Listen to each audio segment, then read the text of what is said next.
सिर्फ एक बार तू मेरा बच्चा पैदा कर दे, उसके बाद तुझे घर से क्या अपने जिंदगी से बाहर निकाल के फेंक दूंगा। दोस्तों, आप देख रहे हैं देहाती खबर न्यूज और आप लोगों का एक बार फिर से देहाती खबर न्यूज चैनल पर स्वागत है।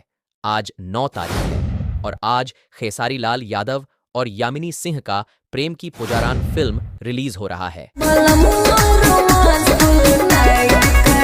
बहुत दिन के बाद खेसार लाल के फैंस के लिए सिनेमा घरों में फिल्म रिलीज हो रहा है। मुझे लगता है कि इस साल का पहला ही फिल्म है। यह आज 9 फरवरी को रिलीज हो रहा है। फिल्म का नाम है प्रेम की पुजारन। यह फिल्म का शूटिंग मुझे लगता है कि पहली फिल्म यही थी, खेसारी लाल यादव यामिनी सिंह के साथ। और उसके बाद से आप लोगों ने देखा किस प्रकार से जोड़ी आगे बढ़ा और फिर कहां ब्रेक लग गया, आप लोगों को पता है। खैर चलिए, आप लोग पेटीएम से भी टिकट बुक कर सकते हैं। आप लोग अपने सिनेमा घरों में आप देख सकते हैं स्क्रीनशॉट। और आज से आप लोगों के नजदीकी सिनेमा घरों में रिलीज हो रही है फिल्म। देखिए और देखकर बताइएगा।